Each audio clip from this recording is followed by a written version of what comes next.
This is a topic we feel very passionate about, and I'm very grateful that we have a forum to discuss this. I hope many of you have been able to watch Childhood 2.0 because there's a lot to discuss from there. And it would be easy for us to take the approach of not my kid. And it would be easy to assume that living in a city as safe as Hong Kong, these are issues that we might be removed from.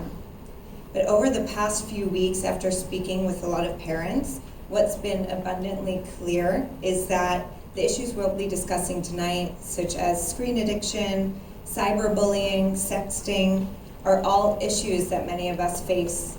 And this is happening here, to our kids, and in our community. And no matter what age your child is at or what stage they're at, we hope each of you will leave tonight and discuss these topics in your home, discuss them with your partners and your children. And we hope this is the beginning of an ongoing conversation.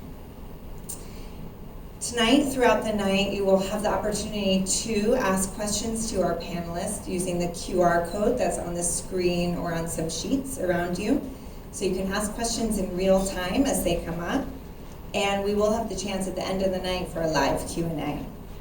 We are incredibly grateful to our amazing panelists for attending tonight. There's so much to cover, and we're really excited to dig in. So thank you for your time and your expertise.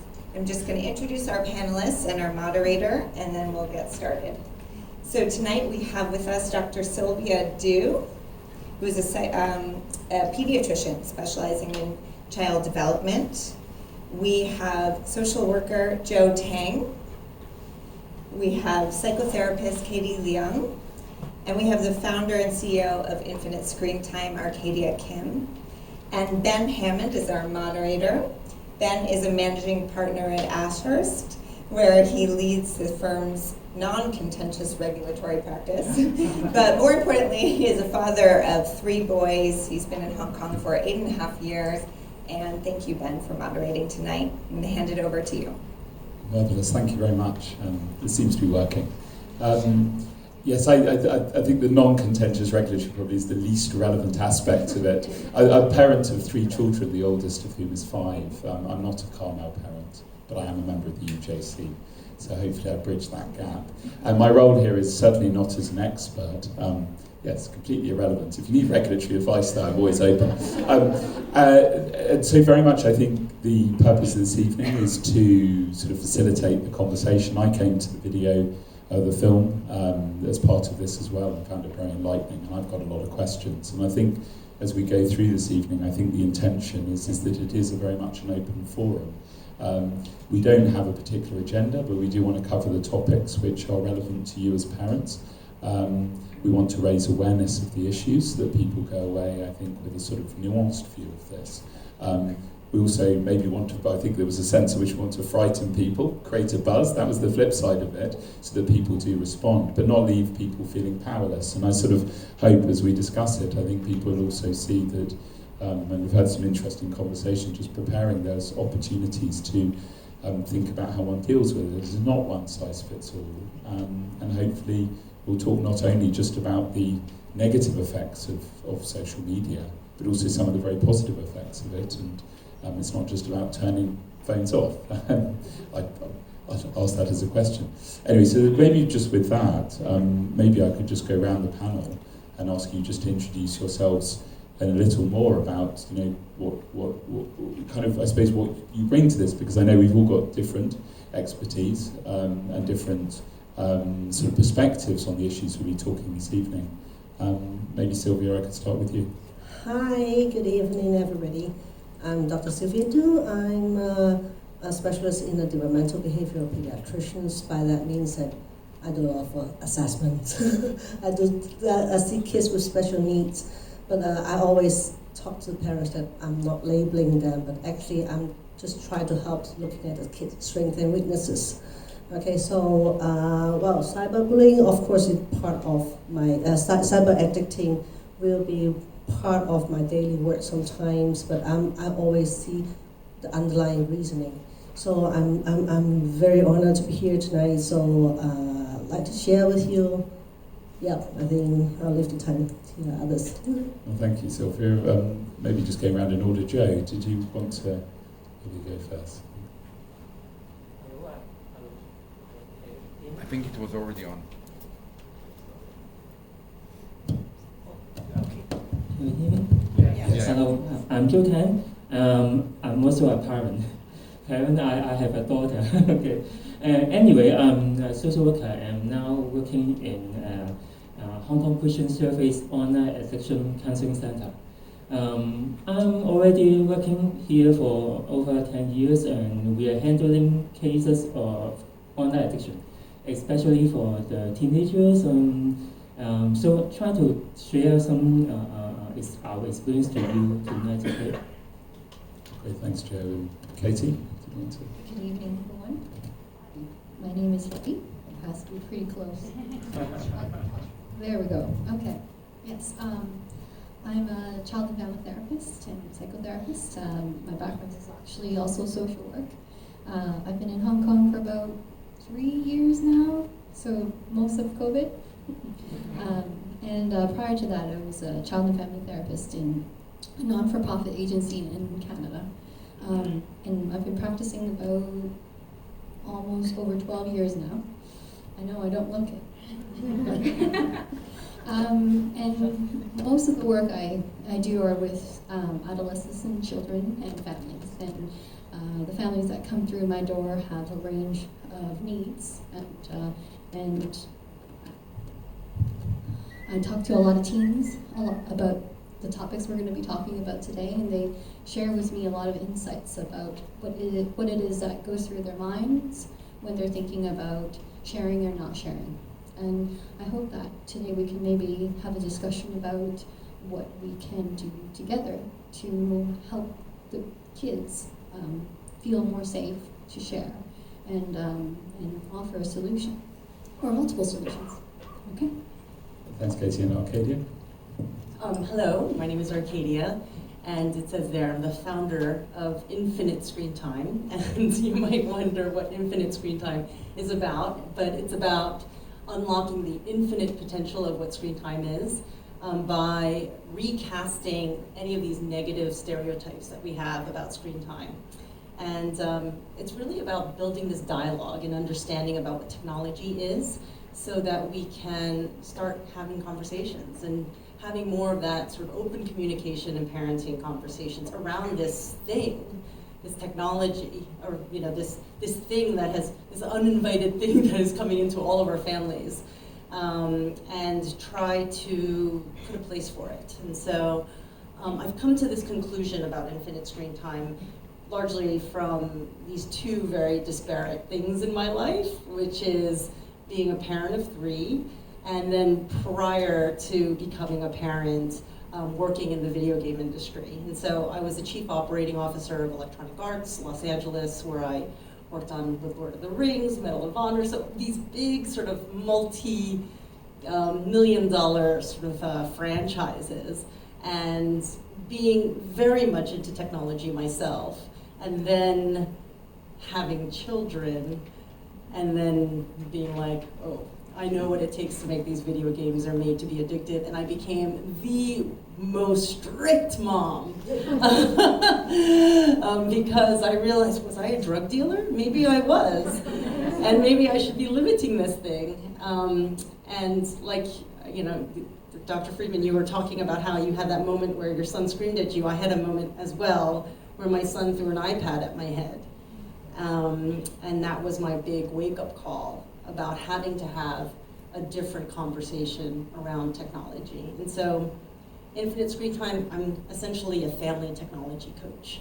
And so I'm really looking forward to this conversation. This documentary was really, in many ways, surprising, but also like, yeah, I know that that's what's happening out there, right? And so I'm just curious to see what people's reactions were to some of the topics as well. Well, thanks, Arcadia. I mean, I have a feeling, I don't want to prejudge the conversation, but I suspect that we will focus on a lot of some very negative things as we go through this evening, hopefully in a constructive way, and hopefully thinking about, how we can be empowered to deal with them. But maybe just to sort of set that and not be overwhelmed by it. Maybe Arcadia, I could just lead off, maybe just as the sort of jumping off point, which is that, on the principle, and I'll ask others this, that the answer to this isn't turn off the computers, take away the phones, query, could come back to that, but just thinking a bit about the benefits of the technology. You had an epiphany, you had a sort of hard contact with an iPad, but clearly you felt that the solution to that was not remove it altogether. There are benefits from it. There is a balance. I'm just interested about the benefits, I suppose, before we get into the downsides, if you see what I mean. Technology is like air right now. It's in so much of what we're doing. I can't imagine, it's such an interesting question that you sort of posed, because I don't think necessarily the conversation is necessarily about the benefits, but the reality of where we are. And the premise of this movie is childhood 2.0, and it's talking about this generation gap of a parent and their understanding about what their childhood was like, and then seeing their children's childhood and not being able to recognize those fundamental truths that they felt as though turned them, sort of forced them throughout adolescence into adulthood to become the person that they are right now. But the reality is also that those parents' probably felt the same way about them, and those parents' felt the same way about them. And so this is sort of the evolution of how parenting operates and how civilizations sort of develop. And the reason why I say that is because technology, we can see the impact of technology and what has done to globalization, has done to education, what has done to industry, as well as human connection to love, even the most fundamental things, right? And so for us as parents to say, I'm gonna shut that off. I'm not gonna allow you access. I'm not gonna give you a phone until you're an adult, right? It feels like you are handicapping your children to some extent, and that might fundamentally, ultimately not be the best thing, right? It's that authoritative parenting that then can't set the child up for their future, right? And so to not recognize technology as breathing in some way, shape, or form, we wouldn't be in this room, we couldn't have all of this, right? If it weren't for technology in some way. And so we're kind of forced to do something about it, right? And thank you, Arcadia, because it leads me on, Katie, to just thinking about the conversation we were having briefly before. I think you made the comment, and it's like you were talking about the development of the mind, development of, I think you mentioned that many women, about the age of 25 before you're, please correct me on this, is before you're sort of fully formed, and possibly men take a bit longer in some cases. So, the brain development, does it? I guess my question was this. I was just jumping off point. Maybe having to turn to you. It was more just a question of, on the basis that we're not switching it off, and no offence, I can see people using their phones at the moment. You had the question then about how you get the balance right, because you're developing, but at the same time you're being exposed to it, and I think most people would agree, we're not taking it away. So we're starting again to question, how do you balance proper development, but with, as it were, proper use of the technology while you're developing? I always say that technology actually is quite neutral. Okay, nothing wrong with the technology, right? Okay, just that how we use it.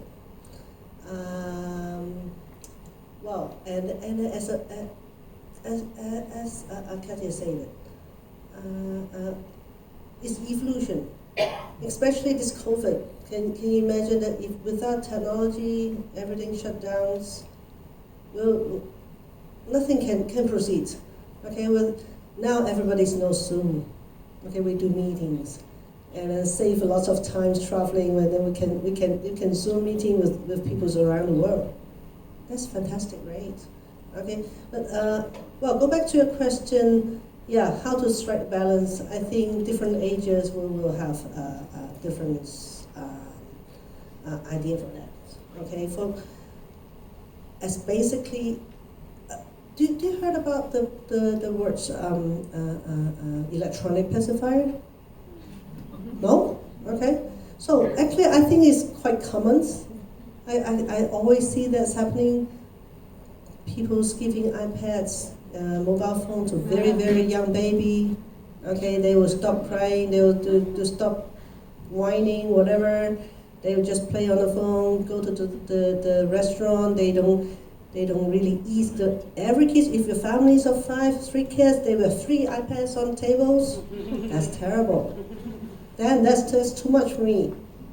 Okay, one of the statements, not from me, it's from the American Academy of Pediatrics. They actually openly stated many years ago, well before the COVID, they say, please, no screen time before the age of 2. This, well, actually this this is a positional statement for many years. We know this is actually not physiological for the kids, for the little kids. For the older one, I'll say that, please, parents, change your mind. We need to accept it. Okay, we can't stop it. You say, oh, we need to stop it. Sorry, you can't stop it. I forget to declare that I'm also a mom. Okay, I'm a parent of 2. My boys 16 and 18 already. If I ask me whether I can ask my boys to stop watching the YouTube, forget it.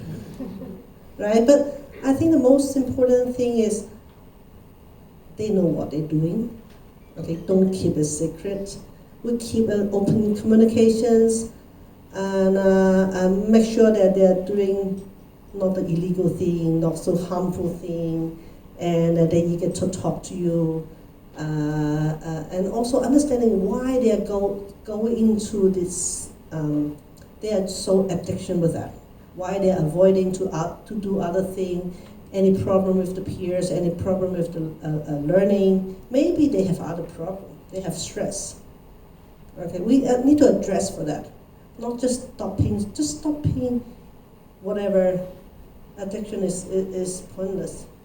Right? Maybe it's because they have a very challenging relationship with parents. We need to deal with that. So I think that's more important. So one point I take from that, Sylvia, was the communication. And I think that's one of the, and sorry, I'll come back to you, Katie, because I'll get there eventually. We definitely were talking about this, definitely. It's about opening communication. And I thought it was quite interesting points there about how you have an environment, frankly, where you can talk about that. I mean, you don't do anything illegal online, but tell me if you do. It's a pretty difficult conversation. And we can share, and we can discuss on that. Okay, so actually keeping an open communications is a leeway that to share, and then they learn it, because if as parents, maybe as Chinese parents, we get used of it. No, you can't do that. And then it's an instinct that you can't. I want to do that. I'm curious. If you don't allow me to do that, I do it secretly, and I can do whatever I want. I don't know whether it's right or wrong. I just go into it. Yeah, but if as parents keep an open conversations, talk about it, they share, and then we can exchange the ideas. Actually, it's my boys ask me, Moms, I asked him to teach me how to play the Rubik Cube. Then, Mom, you learn it from YouTube. Yeah. No, thank you. I mean, I guess you didn't add anything, just also about, who one speaks to, I suppose, as well. I have parents or families that come and sit in front of me and say, I do everything what they say. I tell them, you can tell me anything. You can tell me anything and I won't get mad at you. What people in the video say. And in the end, sometimes there are still secrecies. And then I ask the parents to leave. And so then I can talk to the kid privately, and I ensure confidentiality, and that is really, really important, because kids sometimes don't really want their parents to know, because it's embarrassing, because ew, why would you tell anybody this, or if they're labeled as a snitch, right? The parents' reactions. Mhm. Yeah, they say that it's open, and actually it's not really the case. Parents have the best of intention Yes. to say that they're open, and they're really open, but then they sometimes can't help but react. Yeah. And that is the hardest part, right? For me, as my job, I'm there to actively, presently listen without judgment, because I'm not your parent, right? I don't have to tell you what you need to do. I don't have to take away your phone, right? Because if the kid knows that if I were to tell you this, you're definitely taking away my phone, there's no way I'm telling you this, right? And it's hard for me to gain the trust of a child too, because they might think that I have to tell their parent, but then I don't, right? So over time, I develop a trust that I don't actually have to tell your parents, but we need to work together because this is the problem. You're getting your phone taken away from you regardless of whether or not you tell them or not, right? And so how do we have that conversation, right? How do we make our kids feel that it is safe to talk? So children, from what I've observed, test. They would say, they will tell you little snippets of things that are irrelevant, and then see how you react. And then if you don't react the way they think you would, oh, maybe I could tell you. But they could test you, and it could be just going to a party on the weekend, and you say no. And then there, you're deemed the worst parent ever. I'm never ever going to tell you anything, right?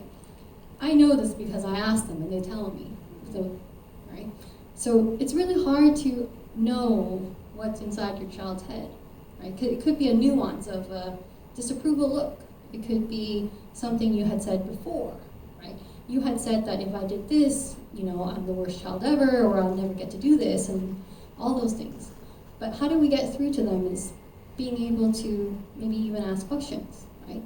Was there a time where I kind of made you feel like you can't trust me, right? Was there a time that, if I said that, did it kind of make you feel this way, right? Having questions, asking questions, and maybe sometimes doing some reflection of our own and asking ourselves, did we do that? Did we make our child feel this way, right? And being open and honest and owning up to things, right? How often do we actually say, hey kid, you know what? It wasn't right, right? And being able to own up to something, a child then is like, okay, then maybe I can tell you something, right? We have to invest in our relationships. And sometimes you may do all the things I say right now, and you still have a kid who might not want to share. And it could be many different other reasons, right? And it is extremely hard, but in a way we can do the best we can to have the open conversation and doing the reflection and actually practicing it, right? And it's not easy. So it's important for us to have a community like this to kind of talk about, right? How do I do that? How do you do that? How did you have that conversation with your child this way? What did you do? Tell me, right? I did that too, it didn't work, right? And that's okay, because there's no one way to get through to your child. But over time, if we can be present and we show up in our kids' lives, one day there could be something that they will say, right? And then you're like, oh, thank you for telling me that, right? Without judgment, let's work together and figure this out. Thank you, Casey. Maybe I echo for this open communication. I agree that this is not easy to communicate with your kids, especially. Maybe on the skill, maybe we cannot reply them judgmental, just because they already know your answer, so they will not talk to you. Or maybe they are afraid you will take action. For example, in some of our cases, the parent knows something about the kid, they will go to call the school teachers, something else, or call their friends. What's going on? Something action, they will do it. So the teenagers may not want you to take the action. So in their mind, they just say, I just don't tell you, so you won't do any action, okay? Because the action you take it maybe they don't want the result. So the attitude or the skill you have to learn, we have to learn.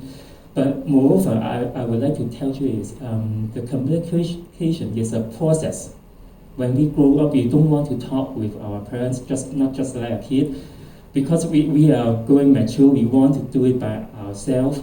We keep it secret, etc., etc. But we have to go in the process. What is the meaning of process? Is we have to practice.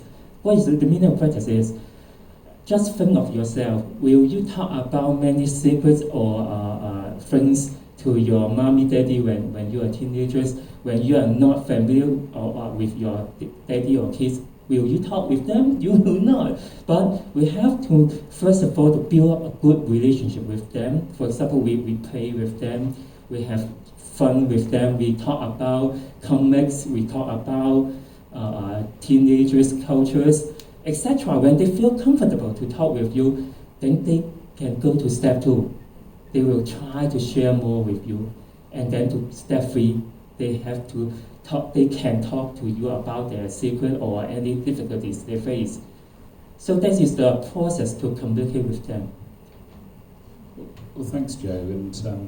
And I think one thing that's sort of quite strongly coming across is the communication and the openness, which I think is, not the solution, but it's, without it, it seems that it's a real issue. I suppose maybe then the question becomes seems to be a rule to live by generally in all issues, and maybe if we bring it into the digital realm, is there any particular kind of difficulties in communicating coming from, I suppose the subject matter, the digital, are there things which are people, which children maybe speak about differently, or we're looking for different signs with children? Arcadia.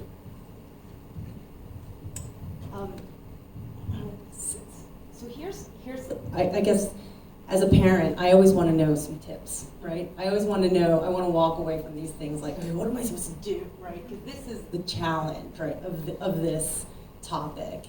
And I wish as parents, when it comes to technology, there was just some language changes that we would make. Because, the technology and, this movie, there's a lot of very deep and troubling and pervasive kind of activities that we were seeing. Everything from the sexting to the exploitation of young children. That part just made me, it stopped my heart. The cyberbullying, etc.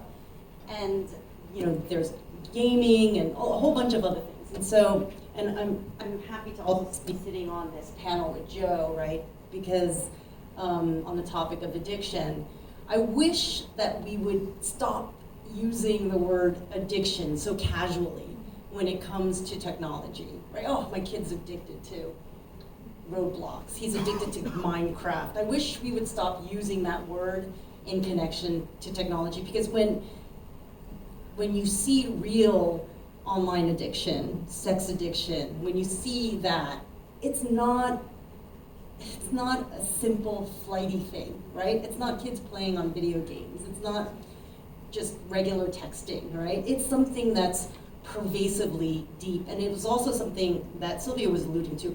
They're running away from something else.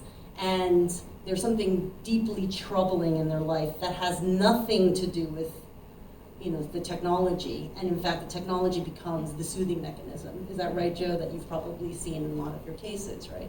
So as parents, I wish that we would stop using the word addiction so casually, because in many ways, it's kind of like fun for the kids, right? And so if you were to ask your kid, hey, would you rather go play Minecraft or go outside and play in the playground, all right? Is there a part of you that would make a judgment call if your kid said, no, I'd rather play Minecraft? You'd be like, yeah, made the wrong choice. That's a wrong choice. You're supposed to want to play outside. But in actuality, to them, playing Minecraft is equally as fun, right? Because it just happens to be what they're doing nowadays for fun.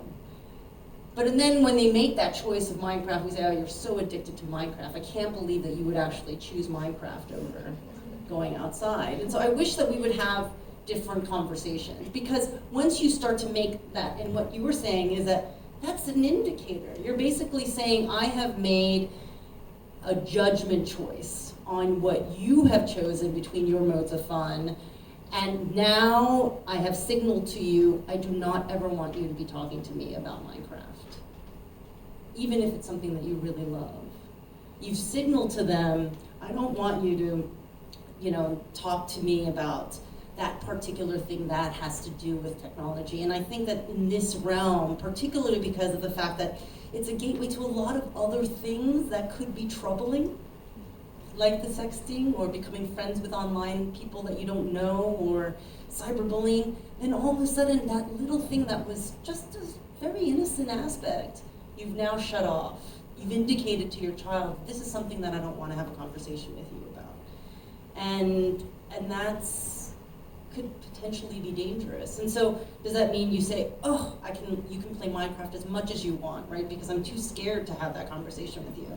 No, it's that balance, right? And so you want to have more of it, like it's just like talking about what did you eat today, right? Or did you play with your friend? What did you do today? It becomes one of those things that you just are constantly having a conversation with.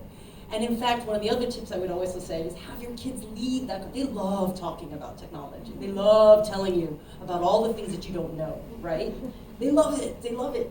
So let them talk to you about, like, Mom, did you see this? Is this cool? Like, let me show you what I can do here. And you're just like, oh my God, this is the most boring thing. Like, can I show, oh my God, I want to show you this unwrapping video of that really annoying kid, like, unwrapping some toy, and you're like, oh my, just shoot me now. But you have to feign like you are interested, right? Because that's what they're interested in, even though it's not something that you have any idea about. But if you say, that is the dumbest thing I've ever seen, right? You're already signaling to them, this is not something, so if I talk to somebody who I don't know, then I'm not going to tell my mom, right? And so it's that conversation. With the kids that I work with, I like to play dumb. Play dumb. Yeah. And what is that again? Can you tell me more about it? And they go on 20 minutes, 25 minutes talking about the same thing. And I've given my entry fee, and then I get to ask a question. I'm old. They think I'm really old.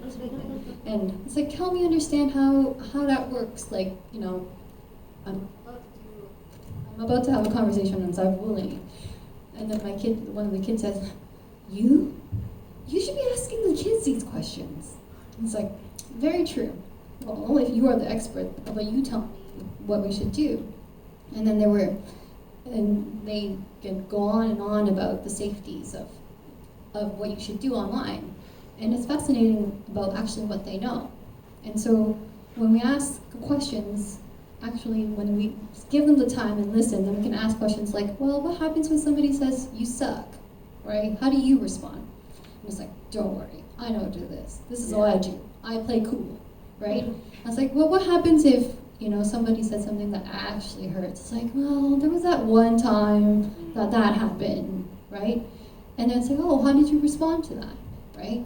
And blah, blah, blah, etc. And then I say, wow, that was hard. Thank you for sharing that with me, and I got to really know you very much, and I'd be happy to talk with you about this next time, right? But by investing in the time, we can have these conversations, right? Sometimes I have, these sexting conversations, like, this is gonna be a really awkward conversation, but, I won't tell your parents. And does this happen to you? Right? And it's like, no, well, it's not happening to so-and-so, right? My so-and-so friend, right? Things like that. And sometimes you just have to find a moment to engage and then just ask.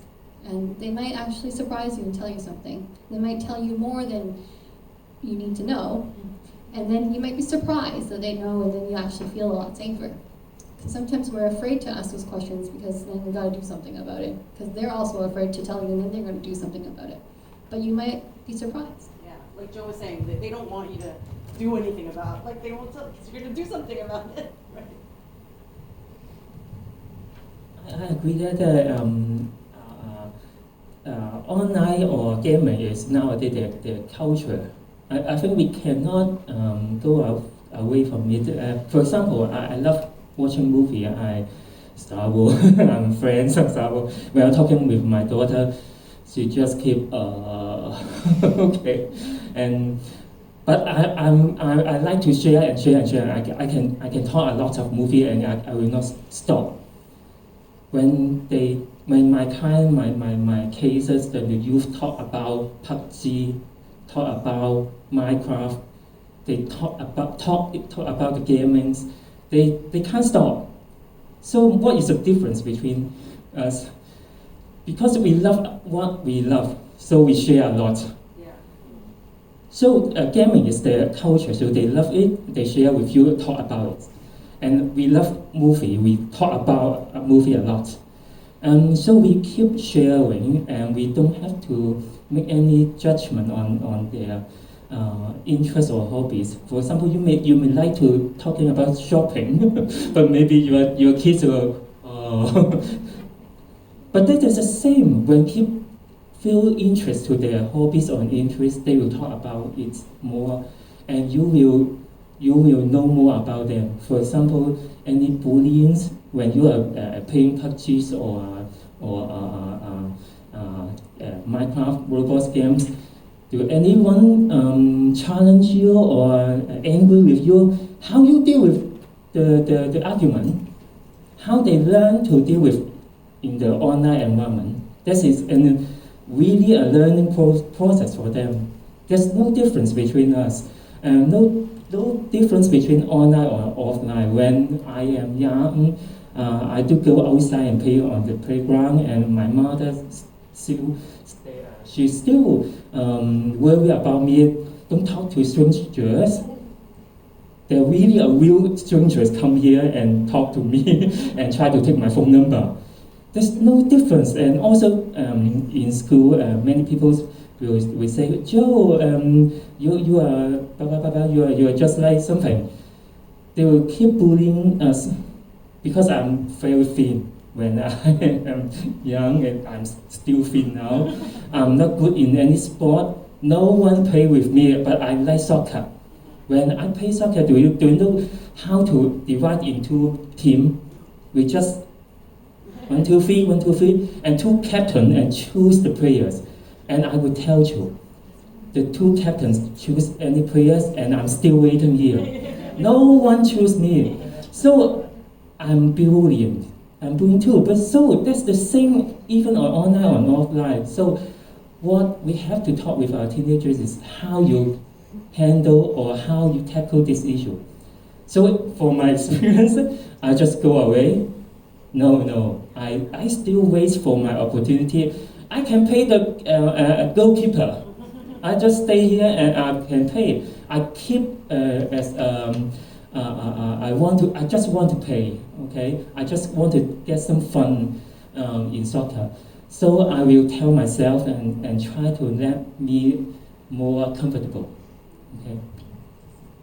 And thanks, Jake. So I think that brings us on like a really important sort of development of the conversation, because we've talked about benefits, we've talked about the need for open communication, to look for signs and to establish trust so that you can be having those conversations.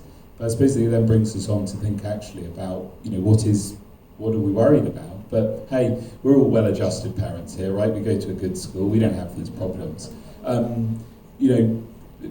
What should we be worried about? I mean, I watched the film worried about everything, but it's happening to someone else. And you've mentioned bullying, Joe, and I suppose one question there is, we talk about cyberbullying. Someone may have mentioned before about mobbing. So just a question about, what are we talking about? Are we talking about the same thing? Is bullying online just the same as bullying in real life? Or is there something qualitatively different that we need to respond to differently? I don't know if anyone has views. Sorry, Joe, I don't need to challenge your view on bullying. The bullying goes on in both forums, but is bullying different online? I think, of course, online bullying, there's some difference because, for example, they will keep it for record. For example, they just test something on the WhatsApp group or the Facebook or IG, they will keep it, and many people can see it. But when we are bullying in the real life, you just go away. Okay, you can forget what they say. This is a little bit different, but I think the similar thing is the ability for the kids or the teenagers to handle the bullying. I don't think it is not a huge difference. This is a similar. 24/7. It's 24/7 for the cyberbullying.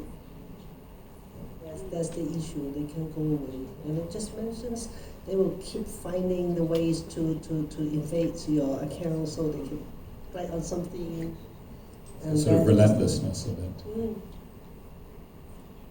So thinking about what one does as a parent to that, I mean, it raises maybe some topics we can talk about here.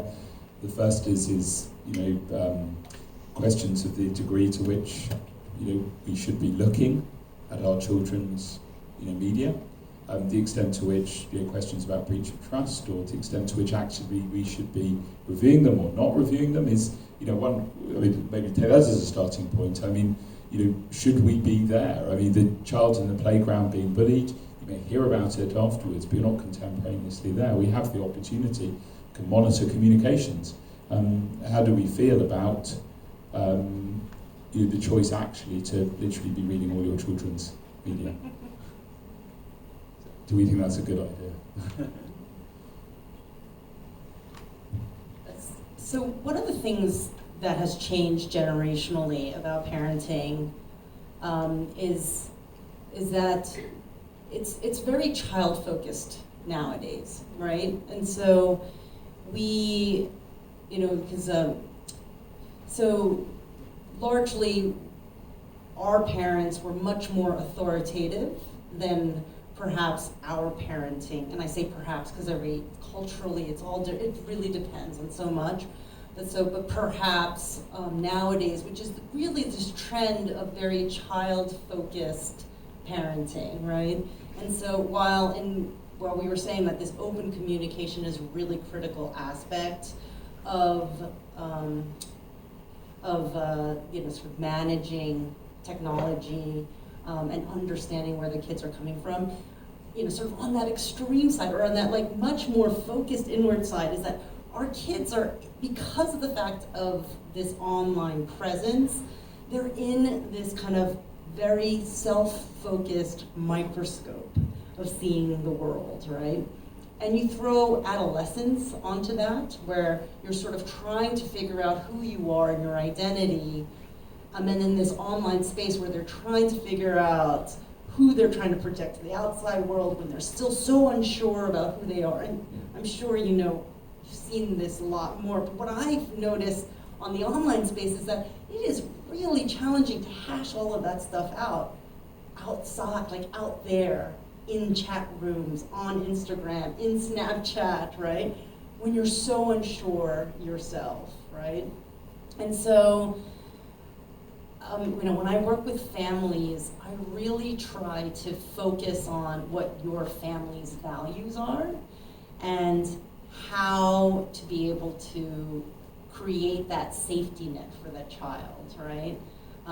As they're exploring their identity, because in many cases they might feel as though it's a necessity for them to be on Instagram or Snapchat, et cetera, et cetera. And so I guess it gets back to that online, the cyberbullying we were talking about, is that it's kind of ironic, because when they're kids, you focus so much on like making sure that they're in the fray, like being part of the group, right? We want you to. Can they be invited to the birthday party? Like, make sure that nobody's really left out. But then when they become adolescents and teenagers, you're like, well, how come you didn't stand up for that individual? How come you were so much part of the group? How come you didn't, And so it's really confusing. Like, which one do you want me to be, right? And when they're sort of in that online space, how to react in certain situations is all really about knowing where you are in the right place and feeling safe to be able to sort of express yourself in that way. And so I've not answered any questions. No, but, okay, I think what I I take... just confused everything even more. Yeah. But I think, I suppose I was getting that question of maybe the privacy, but I think what you've referred to there is, and maybe this comes back, it's about establishing those values and the value system and allowing your children to be part of it and to work it out themselves, but with a view to having some trust in them. Right. So, Joe, you're discussing sort of the analogue of the football, which is work it out for yourself, i.e. not being chosen didn't mean you went to your parents, or it didn't mean you walked away. And I suppose one of the questions, that goes to the question of allowing children to be exposed to this and actually make mistakes. I follow you, Katie. As you're speaking, I hear the kids tell me these things, that they tell me the bullying is normal. It's part of it. Like, you go online and people will be mean, right? And then we kind of have to find out where the resilience are, right? And what skills do they have? And what do you do when this happens, right? And so those are the questions we need to ask. And some of the kids have embraced that this is kind of part of the culture, which is not the most friendly environment to be in. However, this is what it is. Maybe that's reality. Yeah, that could be reality. Yeah. Mm-hmm. And if that is the reality, then what do we do, right? Okay, well, I can trust that you have some level of skills for resistance, to be able to ignore them, not take it so seriously, and pick your battles. But what about the time when it actually gets to you, right? Those are the ones that we don't actually share, right? Then how do we have a conversation with the kid and say, you know what, that's when I actually want you to come in my room and ask for a hug, right? I might not be able to solve your problem, that you probably don't want me to, but come and give me a signal that you're having a bad day, right? And if you really want to talk about it, I'm here to talk about it. And if you allow me, I'm going to ask some questions. And then you can tell me when to stop, right? But sometimes, they will have to go through some hardship, and we just have to let them know when to reach out and make them feel safe, that they can. We could ask this question, which is that sort of challenge and meanness. When does it become, as it were, cyberbullying? At what stage is it just, children being mean to one another, which maybe isn't always bullying? I tend to assess on frequency and duration and intensity. If you find your child having stomachache 3 days in a row, or really resistant going to school, going to practice, whatever it is, so they're not being themselves, right? As parents, you know your kid and their baseline. And if they seem off, something's going on. We need to somehow find out what it is and ask the right questions. We might not ask the right questions, but we might be able to touch on certain things to get to it. Being in tune to that, right? When is being tough not enough, right, for them? And so when you start noticing, I've been noticing you're kind of been off lately, what's going on, right? And you may not want to tell me, but if you don't want to tell me, do you want to tell somebody else about it? You might tell your brother, probably your sister, or your cousin, or auntie, or your therapist, right? And so being able to notice, and kids do want people to notice them. They show lots of signs, right? They will act out, they will swear at you, they will defy you on purpose. And that is a signal to, what's going on? Those are good questions to ask. I think they're really interesting, because as I'm keeping an eye on the question, and we'll try and get through them, but to try to keep them in order. But one of the questions I've received here is about, can you offer your opinions on whether as parents we should be reading our children's messages? But I suppose one point of just the intersection there is that, Katie, as you're describing, actually the symptoms and the baseline, children speaking, you seem to be identifying that through, not through reading the messages, but through your children communicating to you, maybe verbally or non-verbally. So, is that an appropriate way to be monitoring your child, or should we be reading the messages? That's a way to put the question bluntly, if people have views on that. I guess you're balancing privacy, invasion of privacy, with wanting to be there for your child? I mean, so I have a very hard line about that, right? I think that if you're a parent and you're feeling as though that you have to snoop and look at your kids' messages, you're sending them a message that, number one, that you don't trust them, but that it's okay for somebody to authoritatively, thank you, be able to look at their messages, and that could be a challenge for them later on if they're in relationships, right? And forming trust and etc. And so I do, though, feel as though that if you are seeing your child in a situation where they're not normally behaving, and you should ask them, hey, do you think I can take a look at some of your messages? Is there something going on? Can you provide me with maybe any clues?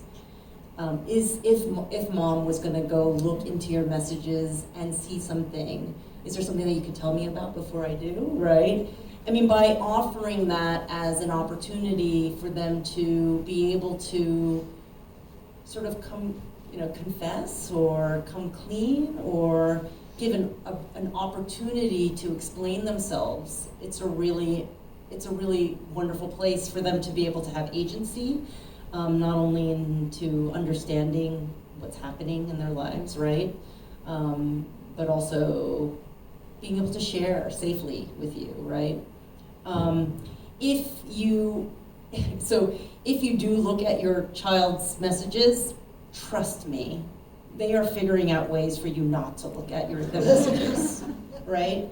And so I have you say, like, if you're gonna be Tom Cruise, like Minority Report, they're gonna be like Tom Cruise in Mission Impossible to get around you. I mean, it's at the same time, do I think that you should use should you use technology to be able to understand where their technology is? Yeah, you should use the net nannies, the Custodios, the Apple screen times, because those are all tools there to help you understand what they're doing, right?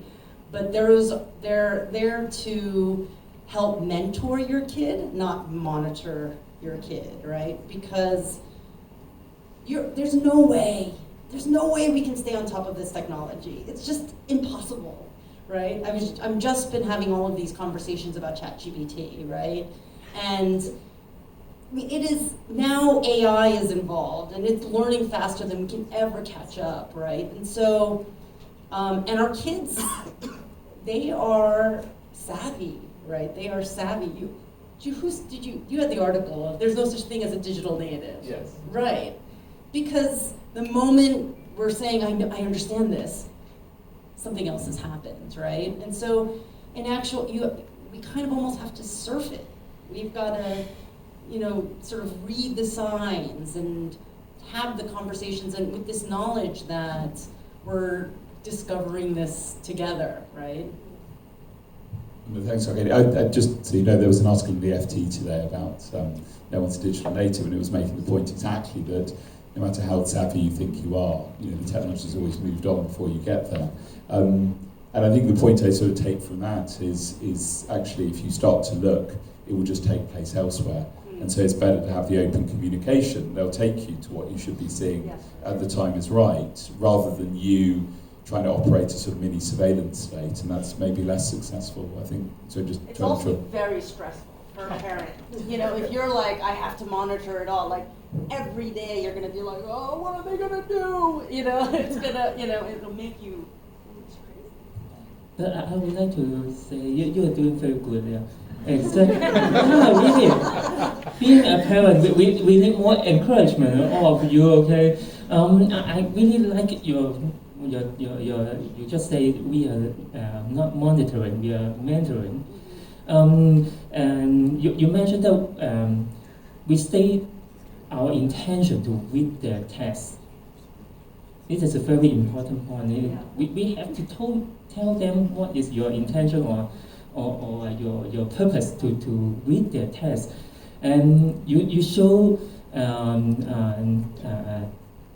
respect to their privacy. You show the respect, their right to make decision to say yes or no. Of course, you assume that your kid will not let you read the text. But when you have a strong relationship and they know what is your intention to read the test, and they may want you to help them something, but they do not start to talk the conversation.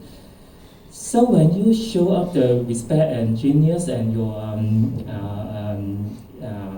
what is your purpose to read the test, so they will make more safety. You can settle their insecurity needs, so they will become more open to you, and they also think that, oh, you respect me, oh, you let me choose, can I read? So you will make it more easier to success. Otherwise, you just force it. Just take a look, and okay, you will success for one time, and next time he will do it other things to block you or to hide to keep the phone. You can find it something else. So you will fall into a game just between you and your kid. So you really doing very good, I think. I think, could I ask maybe just one question as we talked about cyberbullying?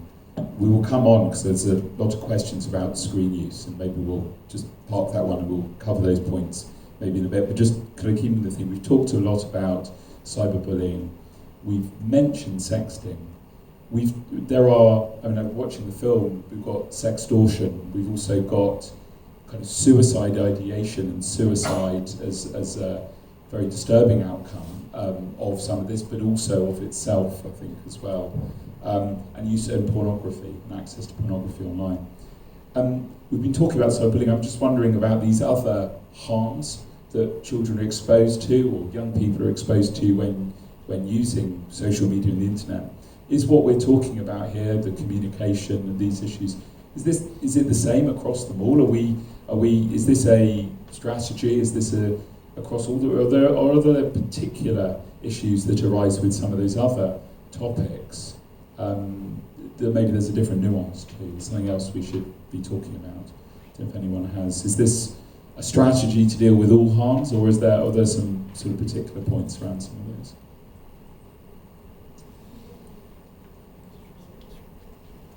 I mean, one thought I had was simply that, when we talk about bullying, we're talking about something that's happening between people. And maybe we can come on to sort of screen time issues, but the use of pornography, for example, can be, it can be a solitary activity, it's an access to that. And also when I hear about sexting, I was interested from the film, it's actually often generated in a single direction, which maybe will bring us on to victim-perpetrator issues, the next issue. But what I suppose I'm getting at here is starting to think about things which aren't just happening within a social chat, but are happening maybe in a sort of different types of interactions. Sorry, Katie. Your question covered many topics. I'm just trying to think about how to answer your question.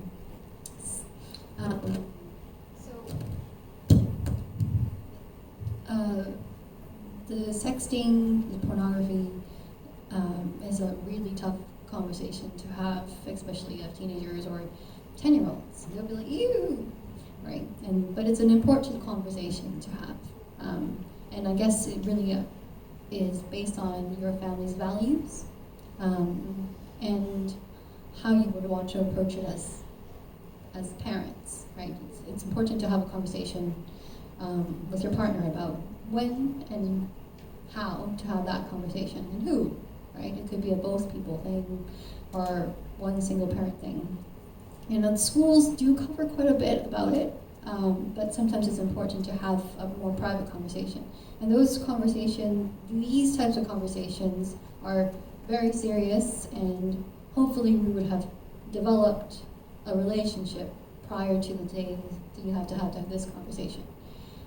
It's going to be uncomfortable, it's going to really suck, and they probably want to end it extremely fast, but it's important, we have to talk about it, right? We can talk about how to have those really awkward conversations, right? But one of the things that stood out for me in the video is the extortion. The perpetrators in the world tend to prey on young, typical teens who are lonely, who feel like nobody gets them, nobody loves them, right? It could be a misunderstanding, it could be feeling neglected from being a second child, first child, third child, whatever it is. And the predators prey on this kind of weakness in order to lure them, right? I can give you more than what your families can give you. They tend to say things are very terrible about your family and helps distort their views of their support system. And those are things that we need to know that it could possibly happen. And so those are specific questions that we might want to ask during those times of those difficult conversations. So it's like, are there people, approaching you, asking you these things? Ew, no, definitely not.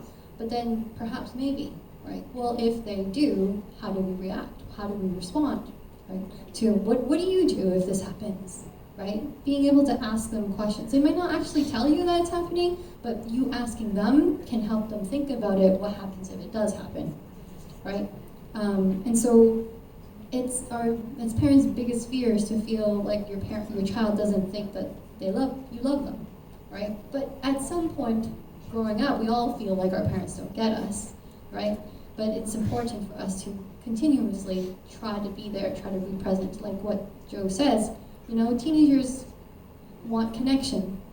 Maybe we can just find a different way to play with them, right? They do want to hang out with you, despite them saying they don't want to. All right. So that's what I was thinking of. I'll talk about my favorite topic, pornography. Because Joe, I'm not a good parent. Let me just tell you, I'll tell you a story about my daughter who, at the age of 10, when she was in 5th grade, had a school-issued iPad, much like you have here at Carmel. And she was doing a project. I went to an all-women's college, which I am a huge fan of, and she wanted to do a research project about, all-girls school educations, right? And what she had typed into Google was single-sex education, which then resulted in a bunch of pictures and things that she had never seen before. And so then what does she do? She runs over. She's like, Mom, what is this, right? And I'm like, whoa, oh my. And what did Mom do? Of course, I called the school and became that mom. Like, how is it possible that she can actually see these things on the school computer? And it became like a firestorm. Not my kid, it's the school's fault, right? When in actuality, what my response was to her, exactly what I shouldn't have done, right? It became an indicator of like, what you did was wrong, right? And everyone else around you didn't protect you, and that was not good. And I have to say, it wasn't like she clicked on it and then ran over to me. She clicked on it, clicked on something else, clicked on something else, because of course, you're 10 and you're looking at this and you don't know what this is, and it's stimulating parts of your brain that you could not have imagined, right? And so, I learned a lot from that, my reaction from that scenario, and also on the fact that it is an absolute reality. It's exactly what they said here. It's not, like if they see porn, it's when. It is, and I think one of them, he said, it's like having little porn, like pornography in your pocket, and walking around with it. And it's naive for us as parents to think as though if we've got the Apple Screen Time on, that they're not going to be able to have access to it, or if you've got the Net Nanny or Custodio, because there's always a way around it. The actual only way, and it's not Teflon, right, is to have early conversations about what pornography is. And it's about power. It's about the power between genders. It's about power. It's about understanding what all these things. It's about being able to say, if you see something like this, and when you do, I want you to come tell me. You're not in trouble. Nobody's going to be in trouble, right? Tell me about it so that we can have a conversation about it. And so, and it's, that's a hard conversation, particularly if you weren't modeled that conversation from your parents. Particularly if you don't even know the words, right, about how to do it. But there are definitely books I would recommend. You know, and it's more books about, there's one book that I would recommend called That's Amazing. I've read it with all 3 of my children. It's literally cartoons about, and in there are chapters about pornography and text and, you know, and what you might see. And it talks about it in a very sort of open, friendly, almost like fun way, right? Where you say, where it tells you like, this is a conversation you can have with mom and dad. And I am the biggest prude. Like I cannot have conversations about this even with my husband without like turning red. And so it was a great way for me to have this conversation with my kids, largely because of the fact that we were just reading a picture book together, right? It turned it outside of us, right? And so the resolution of that, my story, was, you know, I had to like back down from the school, right? And sort of take responsibility, right, for my, you know, my point as a parent in that conversation. And it really opened my eyes, right, about like, she was doing a research project. She had no idea what she was, you know, looking at. And it's not her fault, you know, it's not my fault either. It's the fact that we just have to be more prepared, you know, to have these conversations. I'd like to add, thanks for sharing the story, but many times they may just happen incidental, but even if they do it out of curiosity, and so what? Right? We need to keep that mindset, because we now grown up, but actually we were the adolescents years back. We do have the curiosity, right? We may have sometimes, admit it or not, you don't need to raise your hands.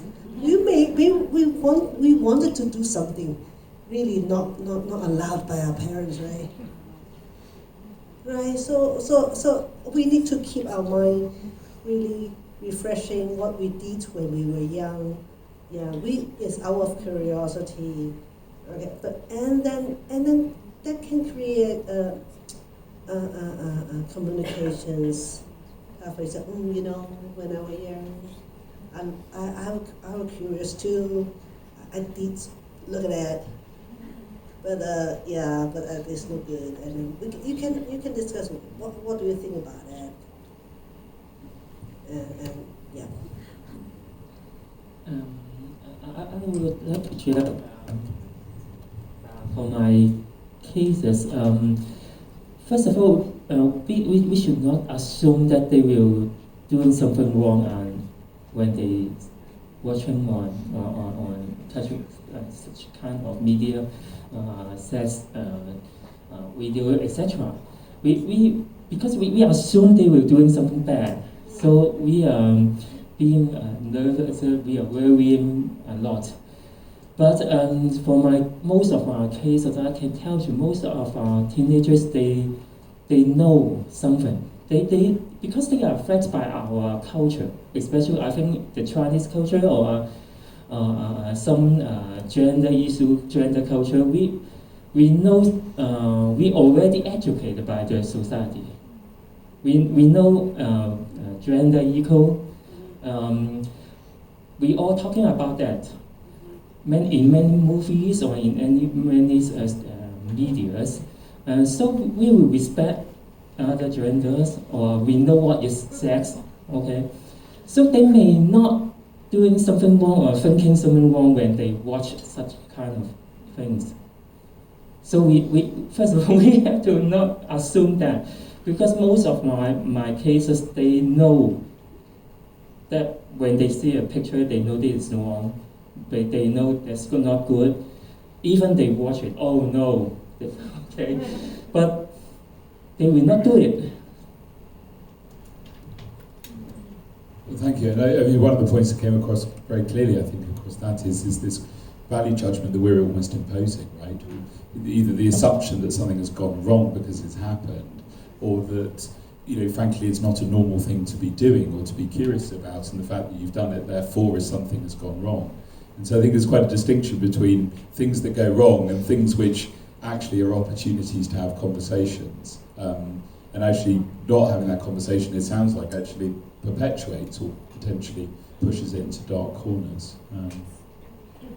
Could I just, one question that came up before, one of the topics we want to cover, we're covering a lot about our children as victims, but in many of these cases, children can also be the perpetrators as well, in looking to protect our communities or protecting our children. As roles as parents, also in seeing that your children can be part of the mob or can be the bully, can be the person soliciting the photos, can be those egging others on to doing things they shouldn't be doing. The things we've been talking about as sort of strategies for those conversations, are they equally valid in the context of the child as maybe the perpetrator? We might not like to think about it. That's a very hard thing to think, because we think of our kids as angels, right? But it is possible. Our kids could be victims and perpetrators, and they could be perpetrators without thinking or knowing or believing that they are. And kids do things, say things because others do it, and very easy to. And sometimes they might not even know that they are, or they do know and they don't want to think that they know. And so it's also important to have more conversations. And it's hard if we put a judgment on it, because we think, how could you possibly, you're my kid, right? Like, I thought I taught you better, right? All those, that comment. And yes, it's important to talk about what your values and what is okay and not okay. But, I mean, first let's kind of find out why. It could be other kids are doing it. It could be, it is a good feeling. Sometimes when you put down somebody, it feels good. When you put down somebody else, you get to stay in the group, right? There are other reasons why kids do what they do. Yes, we have to say that is not okay, and that's not how we as a family do it, and I don't allow that. But it's also important to understand why. And I can say, I can understand that in your position it was very tempting, and the impulse was, and that's what you did it.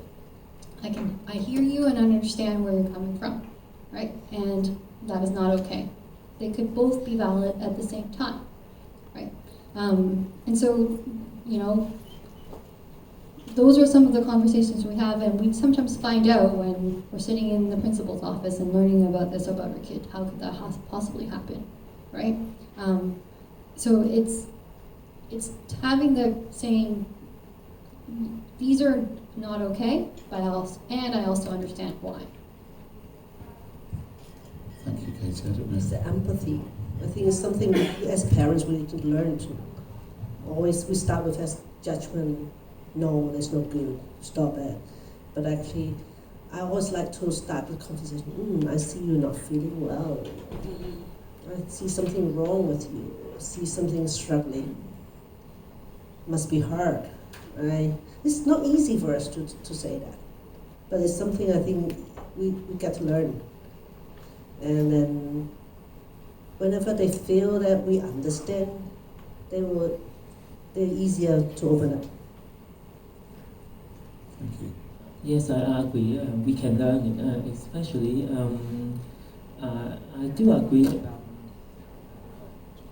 Our teenagers, when they're doing something we think is wrong, any or not good, there's always reason behind or their intention to achieve something. We have to learn to understand or dig into the underlying needs they are trying to achieve. For example, they just playing online games. They may just want to make friends. They are too boring. Maybe they want to escape from the real world because I failed the examination. I don't want to look at the exam paper again. There are always some reason behind. So for our parents, we have to learn, try to listening what's going on, what is the reason before we make any judgment or advice. Trust me, they will agree your advice if you're willing to listen them first. When you listen them first, you understand what's going on, what is their intention, and you give the advice which is suitable for their intention. So, of course, he will accept your advice.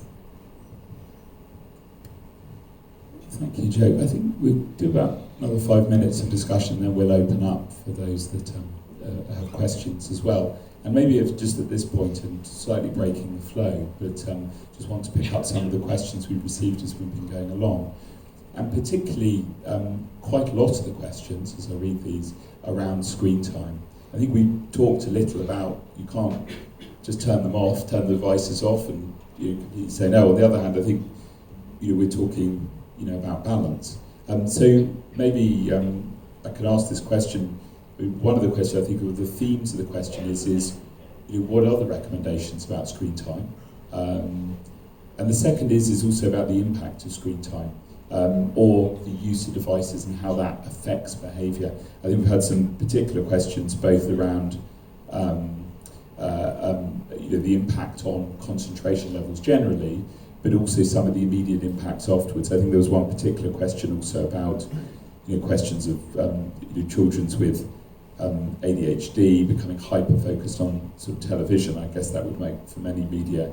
And how do you know really when enough is enough? So I suppose coming back maybe this question about screen time, and how do you calibrate that? How do you know when enough is enough, and how do you switch it off? Well, I try to answer it. I don't have a fixed numbers on that. Okay, I don't think we can have a fixed number, but prevention is more important. Okay, especially when your kids is young. As early, I will try to postpone it as far as possible. Okay, I say before 2 years old, don't take it as a pacifier. Okay, and also set some house rule. Just tell them mealtime is mealtime. Mealtime is for you to eat. Mealtime is not for you to watch cartoon. They need to learn about it. You can enjoy the cartoon or enjoy the music sometimes later. Fine. And for the younger kids, I will always say that, well, what should I say? Maybe when you finish everything, all your stuff, finish your classes, if you really want to enjoy it, maybe a short time, half an hour, 1 hour, will be fine. And see what they're enjoying. One of my parents once told me that the kids get freaked out because the agreed times screen time is finished, and she just take away the screen, the iPad, and then the kids freaked out. But when I go deep into the conversation, what's happening, what he's watching. He's watching a cartoon and it's 5 more minutes and that series finished. So should we set a fixed time on that? Or then, okay, you can enjoy your sections, and after you finish that, okay, let's do something else. That's more reasonable. So yeah, I think the younger kids, we can have more strict control on it, and let them know that there's some other activities on that. And for older kids, the older they can go back to our same theme tonight's communications. Let them know that it's not the only thing, and then you have your responsibilities. And of course, if you as parents, please reassure me that you are doing well, you're functioning well. Of course, you can enjoy your time and talking to your friends through WhatsApp or whatever. I think it's most important. And sometimes maybe we can play the games together with them. I always ask my boys, what are you playing? Can you teach me how to play this? Sounds fun. So this is the means that start the communications. Yeah, so that is the number one question that I get for whenever I to teach my courses or speak about infinite screen time at schools and PTAs or whatever. It's like, just tell me the number. I just want to know how much screen time should I give the kids. And the sad truth is I wish there was a magic number, right? There really isn't. And so Sylvia talked about what the American Academy of Pediatrics recommended around screen time limits. And I just want to mention that just for a second, because the American Academy of Pediatrics in 1999, they came out with their first recommendation, and they said no screen time at all, right, before the age of 2, and then only 30 minutes a day, right? And I had my first kid when 2006, which was the same year that the iPhone was born as well, and I was one of those parents that I did everything by the book, and I think that was trying to follow that rule, I think, is what eventually led to me getting the iPad in my head, right? Because it's impossible, right? And so 2016, they actually updated it finally, and we're in now 2023 after the pandemic, so it's way behind, right? And technology is changing them every second. But in 2016, they did update it, and they said, they recommended no screen time before the age of 1.5, except for video chatting, right? Video chatting is actually okay because you're seeing something, reacting. And they said from 1.5 to 3, quality screen time is considered okay. And they cited Sesame Street, again, very American focused, right? And if you are watching Sesame Street, you're watching it together. Right, and then beyond that, and then it's very vague. It's very vague after that, right? And so again, a little bit better, but at the same time, not very concrete, not good enough for us parents. We want to know, right? What exactly are we supposed to do, and what are the psychological impacts, right? Because, and quite frankly, I have 3 children. All 3 of them are so vastly different in the way that they interact with their technology. And I think that there's some sort of child books about, are they a daffodil? Are they when they see something they get stressed out, or are they ones to be really resilient, right? And so it really depends on sort of what your makeup of your family is, your child, what their reaction, also what your family values are, right? And so, but there are some tips, right, that I always talk about. Family meals, time and time again, being able to be together when you're having a meal and not have screens there is a really important family attribute that quite frankly, as parents, we are the absolute worst at, right? And so if we're gonna be bad at something, our kids are gonna be bad at something too, and we can't be mad at them about it. So we have to fix ourselves first, right? And so that's number one, trying to have no screens at meals so that you can see each other, their reactions, enjoy the food. That's a really, really important thing. Not having screens right next to your bed, that's also something that we're really, really bad at as parents. And there's reams of scientific studies about how blue light is terrible for our sleep. I know that if you've gotten a text in the middle of the night, it's kept you up. We don't need scientific proof to let us know that those screens right next to us is really bad for our sleep. And so if we're doing that, our kids, it's going to be even worse. Wait till they're teenagers. If they cannot get a good night's sleep, it's really, really hard for them, right? Another thing that I love you can do is vocalizing every time you pick up your phone in front of your kids, right? So, oh, mom's gonna go check her messages because I really wanna make sure about something, right? Or just vocalizing it because so that they know that this is a purpose, it's not a Pavlovian habit, right? And so you can even say, Mom just had a really tough day. Mom's gonna sit here just for 10 minutes and look mindlessly at my Instagram. And I think verbalizing that outside is not only good for your health, but it's really wonderful modeling for your kids. Because you're telling them, I have a purpose for doing something like this. It's not something that I'm doing to avoid you or to, or to not engage with you, etc. The other one that I would also recommend, particularly around timers, right? Timers are really challenged, right? Because you'll be, if you love your Instagram as much as I do, like 15 minutes goes by so quickly, right? So rather than focusing on the timers, focus on the transition, right? And so you say, 15 minutes up, take it away. Instead of doing it like that, you go, okay, when we're done with this, we're going on to the next thing, right? And so you can create that opportunity about what's next so that you know that this has to go away, right? Not putting screen time up on its pedestal. Like, if you do your homework, you get to do screen time.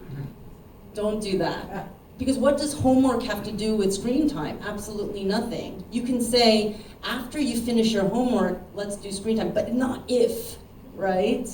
It's something totally different. Punishing with screen time or giving it as a, sort of an act, something positive, that's also, you're turning it into like, right? When in actuality, it's something that's just part of what you're doing, right? And so, what else is there? If I think of more, for little kids, right, what Sylvia's talking about is really important, right? Is just trying to create those boundaries when they're really, really young is really helpful.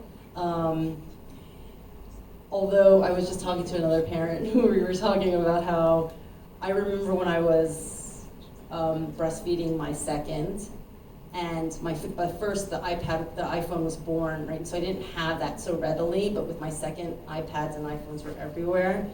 And I have to say, I was so thankful for my iPhone when I was breastfeeding with my second, because I didn't feel so alone, right? And so it was helpful for me, right, to feel like I was connected, even though I was, kind of in the dark, like with that child. And so I think that there is a lot of benefits, right, as parents, and we've got all of this access to information and opportunities and connection when you can feel a little bit, alone through this journey.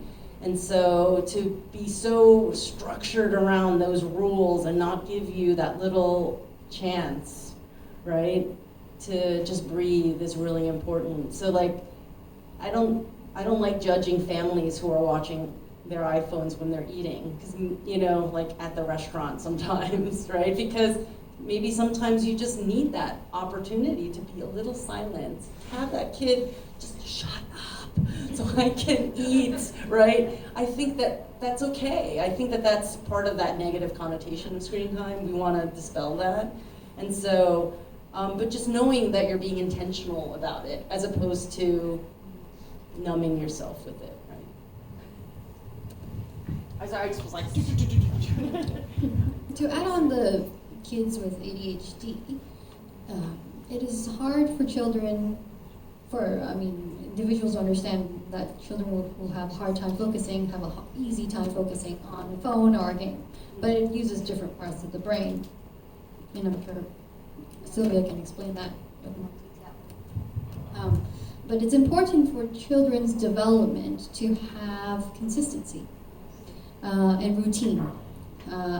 And it is hard when our families are so different and busy schedule of Hong Kong, right? And why I say it's important is because routine helps the child calm their anxieties. They can know what to expect, they can know when they can get what they need and when they want it, right? So, the routine is homework is at what time, and then I do this and I do this, and then I get screen time, right? But if we change things up, well, you get screen time at this time, and then everything's inconsistent, they don't know when they can get what it is that they want, and then they will try different things with you. And then they become this disobedient child that never listens, right? But so it's really important to, as a family, you have to figure out what works at what time, and we have to stick with it. On the occasion something happens and we need to change the schedule. It is extremely hard for children with ASD to change schedules, right? And so that is, we've got to give them a lot of heads up that today is one of those days that you're going to feel really uncomfortable because we're changing schedules, right? But that makes regular kids, typical kids, really uncomfortable too. So we have to say, you know what, at this time, today, you're definitely not going to get as much screen time or whatever is important to them, right? Give them a bit of a heads up to have that kind of conversation that they might not get what we typically get. And it's important to stay consistent and follow through with what you say. If you say you're going to give them X, Y, Z, you have to do it. Or else tomorrow they're going to think, well, then you didn't do that yesterday. Then why do I have to do it today? Right. Kids are very smart. Like, well, why do I have to give my phone when you're on your phone? That's not fair. And then your answer is like, because I'm a parent. And then they're like that. And then it's not fair. It's not fair. It's not fair. And then they just don't want to listen. Right. I have a 12-year-old who says, well, Mom wants me to be stopped on the phone, but she goes, hides in the toilet and plays Candy Crush. Right? And she's like, oh, you know that? Yeah. And so kids do know these things, right? So how do we model that, right? Modeling is very difficult. And we're also human too. I think the announcement of I'm going to be on my phone for this reason is very helpful. So then maybe they can do it the same way too, right? It's not easy. It's going to be a bit of a trial and error. But typically what works is routine and consistency. Thank you. Sorry, Joe, just one last comment and we move to dive Q&A. Maybe just, I know we need to. Okay. Just a few minutes. Okay, just a few minutes. Okay. Screen time is also another question in my center. And I do agree that keep it a routine and something, and our parent can be a model of a routine. So what is a routine? That is important because we have to be modeling as a life balance. So what is the meaning of life balance? So we have to behave as a life balance, right? So what I want to mention is that I do not have any suggest of the screen time too.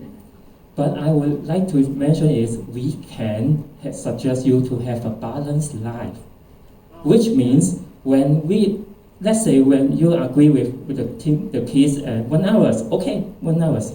After 1 hour, what he will do? Sleeping? When there is no iPhone, no iPad, no gaming, what he will do? Sleeping? Just walking around or asking you to give him back the phone again? So he will not have other choice. So do you think it is a life balance? So if you can make it a routine, for example, you can negotiate with the teenagers to have a more life balance. In each day, you have study time, you have screen time, you have hobby times, you have family times. That's important. Family times, not watching the iPhone together. You can go to shopping just with your kids. You can go to the supermarket even for 15 minutes. That is already a family time. So don't imagine it is too difficult. Just make it a routine as a life balance, which include your family life, your study time, your screen time, your gaming time, your friend time. You can talk on phone with your friends, or even your hobbies, interest time, etc. So he will become more balanced. And more important is you have to be more balanced too. You have your family life with your kids, you play with them, you talk with them. You also have leisure or interest time for yourself. For example, you like watching movie, you don't just watching the mobile all the time. You do have your own hobbies beside internet. So that's you can show what is the life balance. Thank you, Joe. I think that's a very good point to end the discussion. It brings us back to the things which we're doing to influence and the modelling, but also reminds us that the world isn't the internet and that there are other things, hobbies, remember those, that exist outside looking at one's phone. So thank you all very much. I think we've got till, at least in the agenda, till 9:30. I know we wanted to make sure we had time at the end for live questions, and I appreciate I haven't got through all those that have been scanned, although we tried to pick them up. So maybe we'll pick some of them up. So maybe I can just throw it open if there's any questions from the floor. Got one question over there. Do you I was want? just wondering, at what age is it okay to give children, boys and girls, social media, like they ask for Snapchat, TikTok, and all of that? So just to make sure everyone heard, the question is at what age is it appropriate to give children access to various forms of social media, Snapchat, etc.?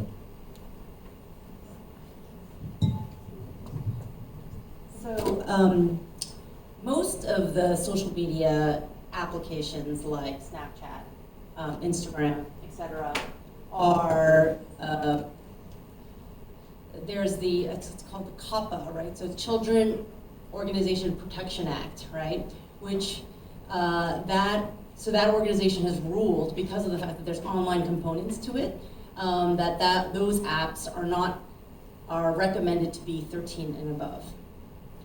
So I don't know if a lot of parents are actually aware of that, right? Because when you go onto the app, it says 13 plus, and it's largely because of the fact that there's this abiding organization within America that says, because there's an online component of it, that we need to protect our children. And so I like to tell parents about that, largely because, most 13-year-olds are like, are you kidding? You want me to wait till 13 to get Instagram? Like they already want it at 10, 8 even, even 7-year-olds I've heard, right, who have been who are interested in getting on those platforms, right? Because a lot of the content that they're interested in is on those platforms.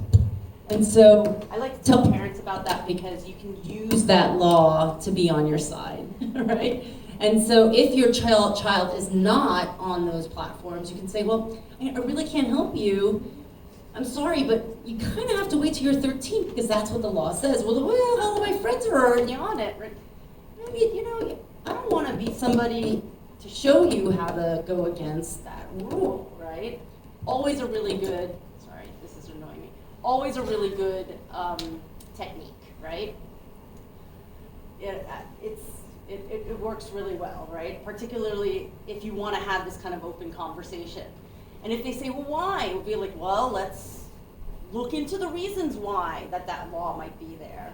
And there's a lot of information that you can empower them online about the fact that there are potential online predators, there are people who you don't know who are going to be following you. It's a really wonderful education, right? And so then when they are ready to go on, then they know the reason why you want them to have a private account, right?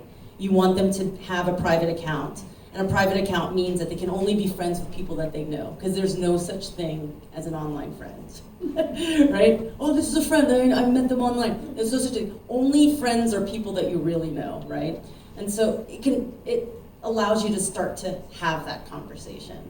Now, you asked me well, what's the recommended thing, right? Again, there's also the other answer, which it really depends. If you have a child who's really responsible, who feels as though that they have a need or they want to research something that's really prevalent on one particular account, then you can coach them, and they're younger than 13, you can coach them right next to them, about what it means to be on that account and the responsibility and privilege of being able to have an online presence and what that actually means. And so, Thank you. Any other questions?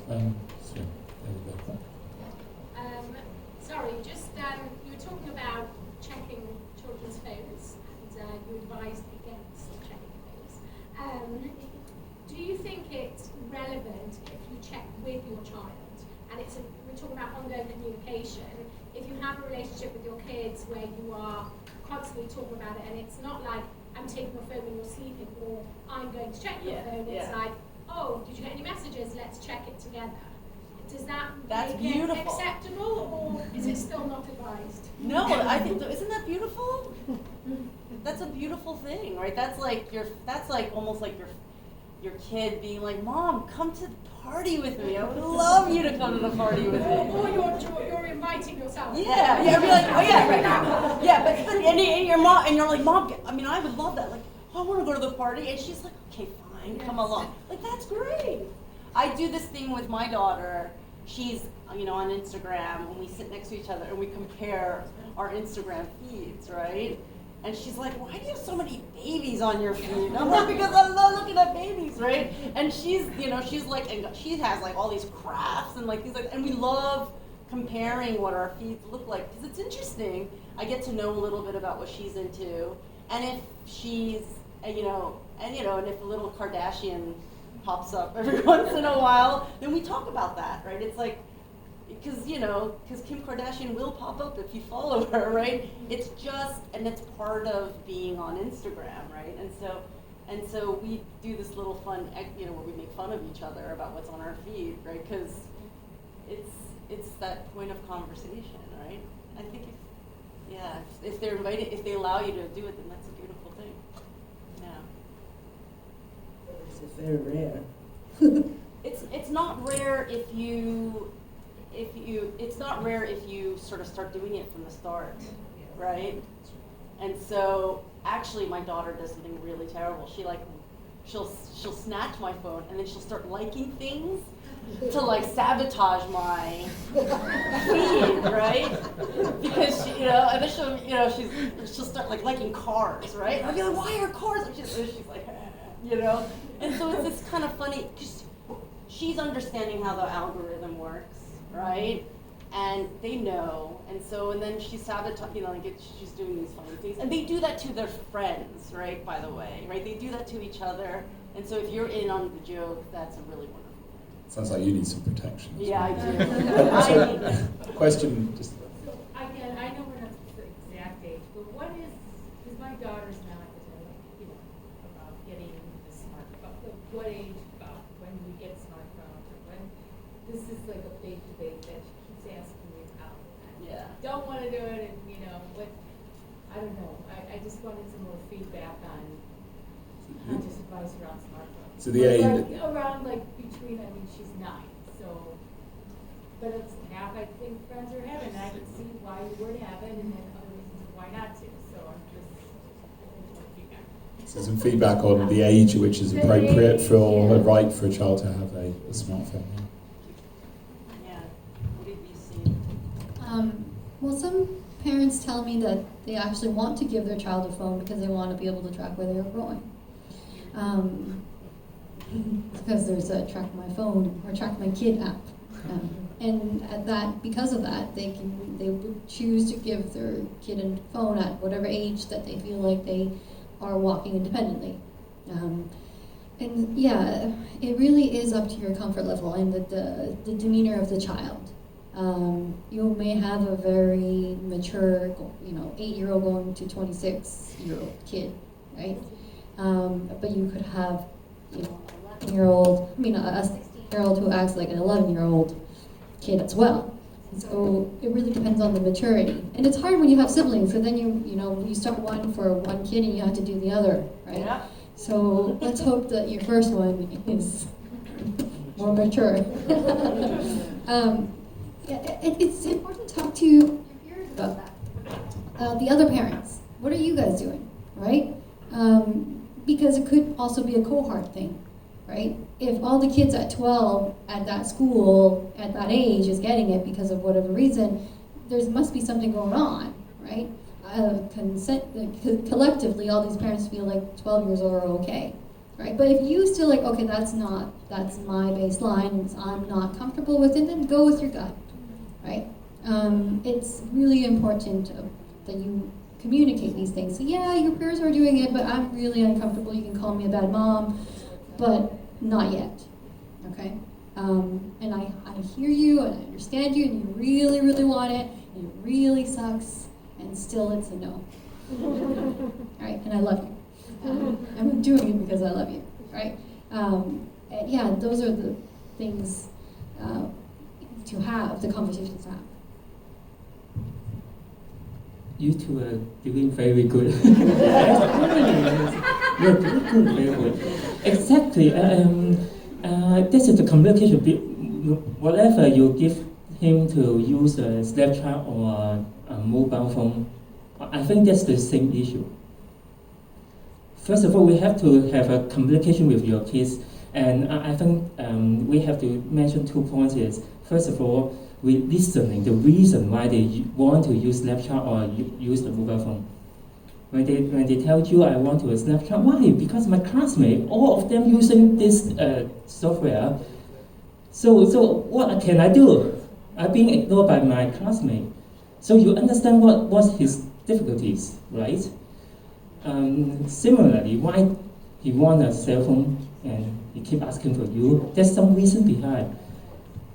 Second, that's the main point is, we listen their need or their want, but also we have our need and our want. What is the meaning is, when you are not secure to this issue, when I'm giving you a cell phone, I know you want to chat with your friends. I know, but I'm not secure to it because you will keep watching it because I know it for almost 10 years. You like to pay a lot and do not guarantee what you say. So you do not have confidence to him maybe. So you can raise up, I don't want to, even though I know your reason. So what's going on next step is, try to make some solution. For example, how can the kids show you can trust me? Can we make some option or solution or rules so that we follow together? If anyone violate the rules, so we give up, we take out the phone and you cannot use the phone again. But this negotiation, which is include both sides, we're listening to the reason of both sides, so make a more mutually agreement. Thank you, Joe, and I know we're at 9:30, so I think we've hit time. One last question. Yeah, so were there any other questions? I haven't seen any hands, but If we're done, we're done. Yeah, I think we're done. Yeah. well, in which case, as I said, there'll be a few more words now, but there's an ongoing conversation. So this is just the beginning of it, and I don't know. I think there was just some final words. Yeah. We just wanted to thank you, everyone. Thank you guys so much. What an amazing discussion. I feel like we've just scratched the surface. So if you are interested in doing more, we do have the parent workshop on the 31st. The 31st is full at the moment, but please do email the PTA or get in touch with your class parent, and we can create more workshops to accommodate. There's so much to discuss. So we just wanted to quickly have Cherie Vera, who will be leading the workshop on the 31st, introduce herself. Thank And then we'll you. wrap. So I'm Cherie. I work at Sprout, and I'll be running the workshop with Dr. Mina Chow. So it's a small group workshop, really interactive. You'll practice the skills that they discussed here. We'll share resources. So it's basically just small groups. So you'll be talking what works in your family, what doesn't work. We'll be hearing more from you, and we'll practice the skills, like talk about your values of your family, how to model good behavior.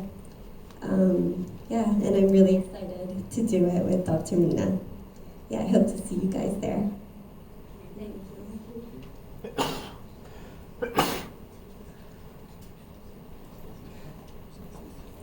Thank you. Thank you, Cherie. Something to look forward to. I don't know where to start to say thank you to our panelists. You all brought something very unique and very different, each one of you, and I think everybody benefited and enjoyed every aspect of what we've heard. Just one final note before I say another thank you, and that is, parents, be kind to yourselves. I'm great with everybody else's kids, but I was crap with mine. So be kind to yourselves. Yes, I've got one here who couldn't witness that. Be kind to yourselves, and remember, children have very short memories, and they love you. And the more you tell them you love them, and the more often you can say to yourself, shit, I got that wrong, but the child will just come back, and the child will forgive and move on. And you will think, okay, that didn't work, I'll try something else. So be kind to yourselves, so that our children can learn to be kind to themselves too. Okay? I must say, first of all, thank you from the bottom of my heart. She doesn't like to hear it, but to Gillian and to Emma, to have actually made this happen. And an absolutely huge thank you to our parent volunteers, to Sean, to Karen, and to, where's she gone? Rochelle, who've worked absolutely tirelessly and made this a success. And I think all of you together have actually created something which is going to run and run to the benefit of each child and each parent. And I do want to introduce Kirsten, who's here from the high school. Kirsten's our Learning Enhancement Coordinator, and a lot of our PSHE programs, Personal Social Health Education, and its son, our Head of Elementary, runs programs for the elementary school as well. And we do focus on helping and supporting parents indirectly through our PSHE programs, covering all sorts of aspects of everything, including healthy sexuality, for example. So the school is there as well, working with you, and we will continue to enhance our offering and link it with your training and development. So safely home tonight, everyone. A very, very big thank you. Thank you.